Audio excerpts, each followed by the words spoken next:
Hello guys, welcome back to Veda's world. അപ്പോൾ ഇന്നൊരു chicken curry ആയാലോ? പത്തനംതിട്ട സ്പെഷ്യൽ, അമ്മ സ്പെഷ്യൽ ചിക്കൻ കറി. അപ്പം ഇനി ബാക്കി അമ്മ പറയും. ശകലം മുളക് പൊടിയും മസാലപ്പൊടിയും മല്ലിപ്പൊടിയും വെളിച്ചെണ്ണയും ചേർത്ത് ഇളക്കി വെച്ചേക്കുക, വഴറ്റി വെച്ചേക്കുക. ഇടുവോ? ഇത് വഴന്ന് കഴിഞ്ഞ് ഇച്ചിരി വെള്ളം ഒഴിച്ചേച്ച് ചിക്കൻ ഇടും. ചിക്കൻ ഇട്ട് ഇളക്കി അടച്ച് വെക്കുക.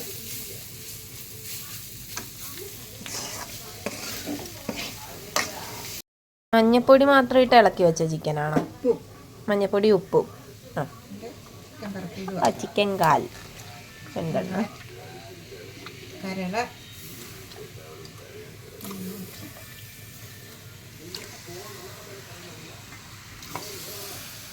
അപ്പം ശ്രദ്ധിച്ച് കേട്ടോ മക്കളെ, അമ്മ പറഞ്ഞതുപോലെ തന്നെ ഈ സവോളയൊക്കെ വാടി കഴിയുമ്പോഴത്തേക്കിന് ഈ ചിക്കനും കൂടി അതിനകത്ത് ഇട്ടിട്ട് നല്ലവണ്ണം ഒന്ന് മിക്സ് ചെയ്തെടുക്കണം കേട്ടോ. ദേ ഈ മിക്സ് ചെയ്യുന്ന കണ്ടോ, അതുപോലെ തന്നെ മിക്സ് ചെയ്തെടുക്കണം. ഇതിനകത്ത് വെള്ളം ഉണ്ടതുകൊണ്ട് കുറച്ച് വെള്ളം ഒഴിച്ചോ. ഇത് തിളച്ച് വയ്ക്കുന്നുണ്ട്, വെള്ളം ഇറങ്ങും. ഇനി ഇത് അടച്ചിങ്ങനെ അങ്ങ് വെച്ചാൽ മതി. എന്നിട്ട് എത്ര മിനിറ്റ് കഴിയുമ്പോൾ റെഡിയാവും?